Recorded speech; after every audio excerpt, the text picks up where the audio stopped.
Welcome to the Bold Analysis, ladies and gentlemen. Briefly, I want us to look at Bungoma by-election. There were several by-elections that were being held today. In Elgeyo Marakwet, Kipchumba Murkomen, residents were looking for Kipchumba Murkomen's successor. In Kandara, there was also successor, Alice Wahomi's successor, and also in Aden Duale's place, and then Bungoma. I was tracking Bungoma closely because I had a lot of contacts on the ground. In fact, I was supposed to be in Bungoma, but I pulled out lately. After I realized that by yesterday, UDA had technically pulled out of that race. They could not withdraw the candidate, but all those who are campaigning for the UDA candidate, only Bonde Khalwale had remained, was trying now to wrestle the ground from Ford Kenya, because Speaker Moses Wetangula camped in Bungoma to make sure that that seat remains in Ford Kenya. It was a do or die for Moses Wetangula because that was the only now senator that Ford Kenya, the Simba party, was going to have. If they could miss it, then that will signal the end of Ford Kenya. William Ruto made a very deliberate decision to withdraw, not to campaign in those by-elections, and there was small party activities on that.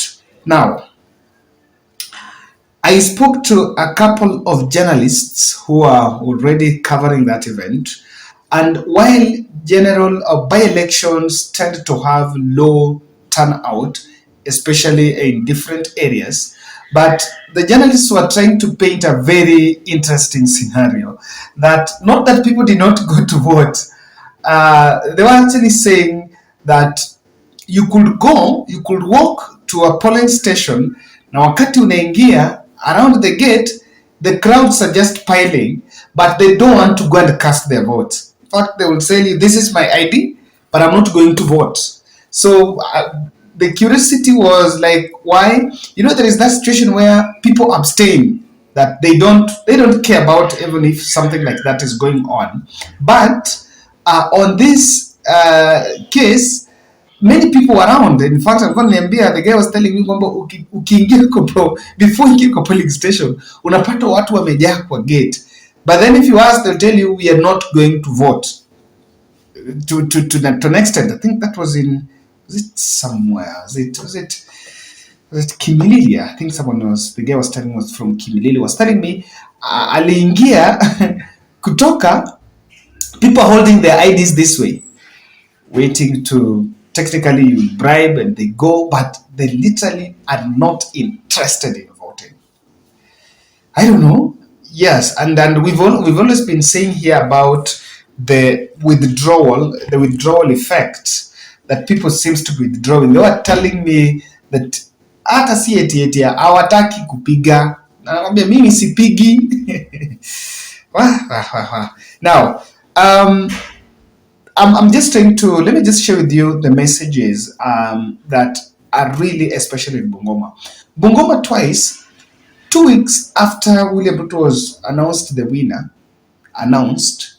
even if not confirmed the winner though, William Ruto went to Bungoma and the crowd became hostile, asking him to scrap the CBC.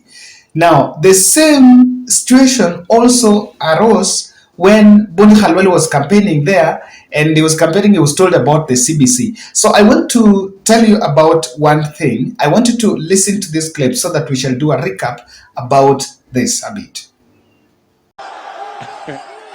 Ndio, mimi najua mnataka kujua ile mpango yetu ya chakula, tuanze kupunguza gharama ya maisha, inaanza tarehe ngapi? Ni kweli jameni? Na mimi nataka niwahakikishie yale mambo yote tulisema, I promise you. Ati? Na hiyo mambo ya CBC. Eh?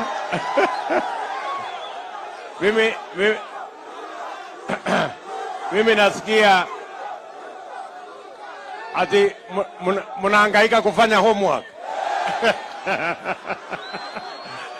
Ati mnafanya homework mpaka saa 6 usiku. I can tell you for sure, for government and for this administration, the biggest effect, or rather the biggest challenge that the rural population is facing is that CBC.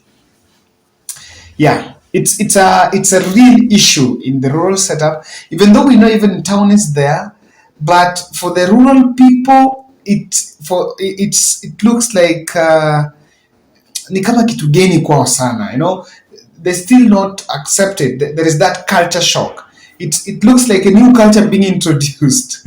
And going with the effect of buy that, take this, take that, tena pale watu wanapeleka kuku hii. It's not. So I want to believe that President Ruto should really look at that CBC issue. It was not addressed, to say the truth. Just saying that the junior secondary to remain to be domiciled in the primary school, that's just simply saying kwamba wabaki 844, as in wabaki hapo, because they were supposed to remain there. They were supposed just to go to class 7 then class 8, but kubaki wabaki, I don't know how that transition is being envisioned. And what the ministry did is to introduce ban of boarding schools, which is in good spirit, order, but we need to understand that was just diversionary. I want to acknowledge that, I tried to ask the journalists to differentiate between just a low voter turnout and really the fact that people abstain. The point here is people abstained from the polling station. They were there, but they don't want to vote. Actually, they were in the polling station around, but they don't want to vote.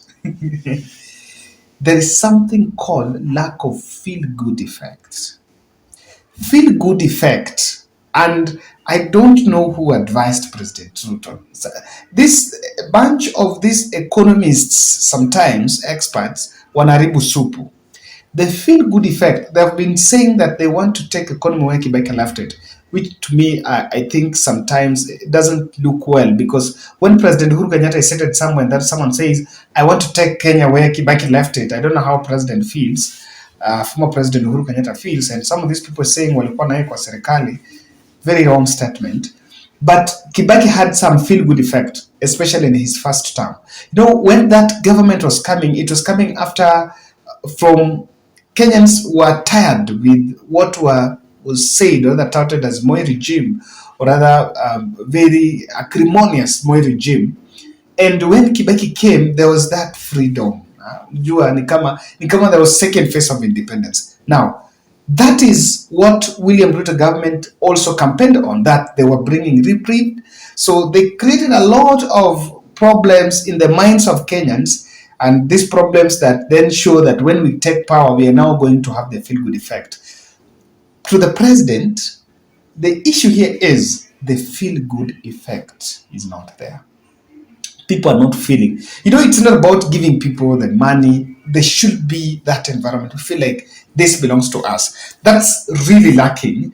And that is why people don't feel. And President William Ruto really struggled during my Shujaa Day to explain how people are going to feel his government, or rather how people are going to feel his projects. Unless that is addressed, you're not going to understand it clearly. Number two, people seems to be withdrawing their, even that democratic right. Now you can cover it with the fact that, okay, traditionally by-elections normally have low voter turnout, but I think the rigging claims around the last general election should not be let go. And the fact that someone feels that, you know, even someone who supported William Ruto will still listen to Raila Odinga's message and feel like, okay, we have the serikali, the kid, maybe there was some rigging.